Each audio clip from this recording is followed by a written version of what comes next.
اعوذ باللہ من الشیطان الرجیم بسم اللہ الرحمن الرحیم وَلَقَدْ البتہ تحقیق آتَيْنَكَ ہم نے دی آپ کو سبعًا 7 من المثانی بار بار دہرائے جانے والی یعنی 7 بار پڑھی جانے والی آیات والقرآن العظیم اور یہ عظمت والا قرآن ہے۔ جب ہم سورت قرآن مجید کو شروع کیا تھا تو اس کے بارے میں ہم نے پڑھا تھا کہ اس سورت فاتحہ کو یعنی ام القرآن بھی کہا جاتا ہے۔ ام القرآن کیا کہ پورے قرآن کا خلاصہ،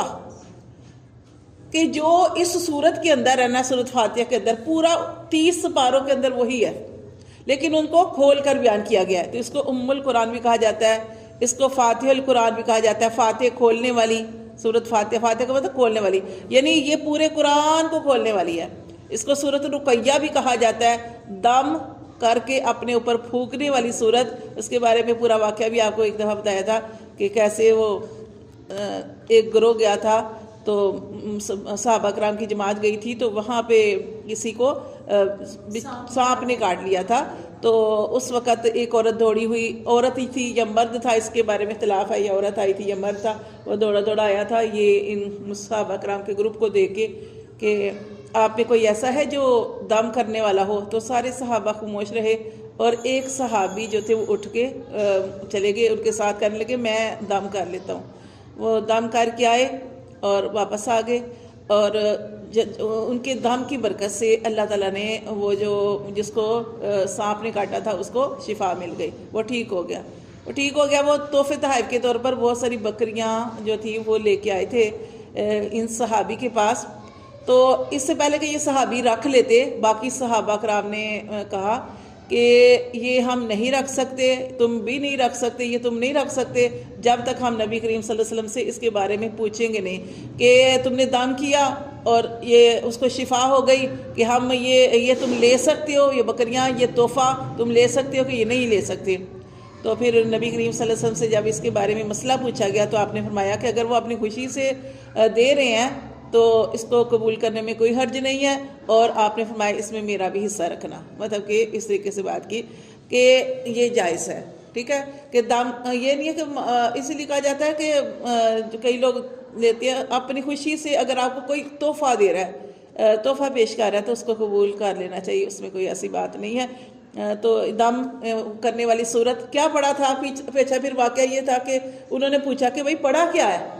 کہ تو نے پڑھا کیا ہے، تمہیں کون سا دم آتا ہے؟ تو اس نے کہا، صحابی نے کہا تھا کہ مجھے یہ سورت فاتحہ جو ہے یہ میں پڑھ کے تو دم کیا تھا اس کے اوپر، تو اللہ پاک نے اسے شفا دے دی۔ تو یہ آپ نے فرمایا کہ سورت فاتحہ، سورت رقیہ اس کو کہا جاتا ہے، دم کر کے پھونکنے والی سورت، ٹھیک ہے، کہ جو اس کو اپنے اوپر کسی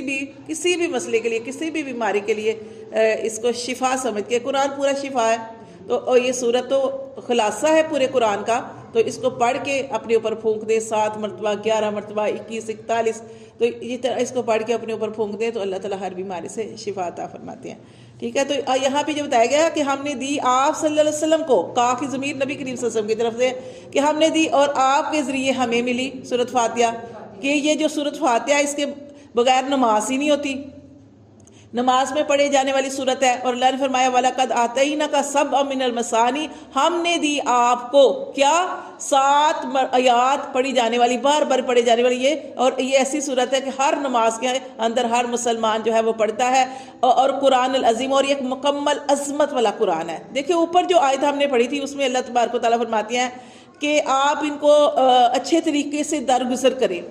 اور آپ اس بات کا یقین رکھیں کہ وہ جو قیامت ہے وہ آنے والی ہے اور وہ ضرور آئے گی۔ اگر یہ دنیا میں آپ کے ساتھ کوئی بھی معاملہ کر رہے ہیں تو آپ نے پریشان نہیں ہونا، آپ نے اچھے طریقے سے درگزر کرنا ہے، اور ان کو ان کا بدلہ جو ہے، جو بھی انہوں نے اچھا یا برا کیا ہے، ان کی جزا سزا قیامت کے دن ملے گی۔ لیکن اللہ تعالیٰ نبی کریم صلی اللہ علیہ وسلم کو اتنی پیاری بات ارشاد فرما رہے ہیں کہ ہاں آپ پریشان نہ ہو، آپ درگزر کر رہے ہیں، درگزر کریں، اللہ نے آپ کو اتنی پیاری چیز دی ہے،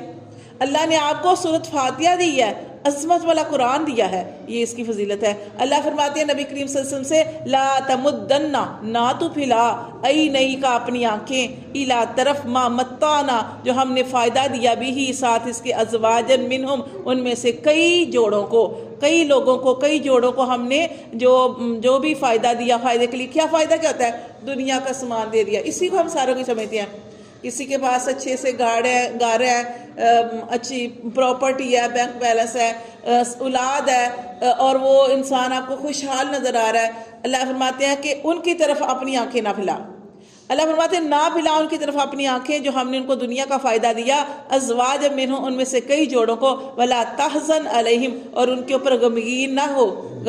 نہ ہو، واحفظ اور تو پھیلا لے، تو جھکا لے، جناح کا اپنے بازو، للمومنین ایمان والوں کے لیے۔ اللہ فرماتے ہیں کافروں کو دیکھ کے ہم نے پریشان نہیں ہونا، کیونکہ دیکھیں نبی کریم صلی اللہ علیہ وسلم دعوت دیتے تھے، تبلیغ کرتے تھے، آپ خود بھی مسکین تھے، آپ کے پاس کچھ بھی مطلب نہیں ہوتا تھا، اتنا خاص کھانے کے لیے کچھ بھی نہیں ہوتا تھا، کتنے دن بھوکا بھی رہنا پڑتا تھا، صبح کا ملا تو شام کا نہیں ملا، اس طرح تو زندگی گزارتے تھے۔ آپ کے اتباع کرنے والے بھی غریب لوگ تھے، اور جو کافر تھے وہ مال و دولت میں بڑے ہوئے تھے، بڑے بس سردار تھے، ان کے آگے یہ مسلمان جو تھے وہ کام کرتے تھے۔ اسی لیے ہم نے پڑھا نا سورت کے اندر، وہ کیا کہتے تھے کہ ہم آپ کے پاس اس صورت میں آئیں گے جب یہ غریب لوگ آپ کے پاس جائیں گے، ہم اپنے ان غریبوں کے جو ہمارے پاس کام کرنے والے ہیں ان کے ساتھ نہیں بیٹھ سکتے۔ تو اللہ فرماتے ہیں کہ کافروں کو ہم نے کھلا دیا، کیوں دیا؟ وہ بھی ہم قرآن میں بار پڑھ چکے ہیں، اس وجہ سے دیا ہے کہ ان کو اللہ نے دنیا میں دے دیا، ان کے لیے آخرت میں کچھ بھی نہیں ہے۔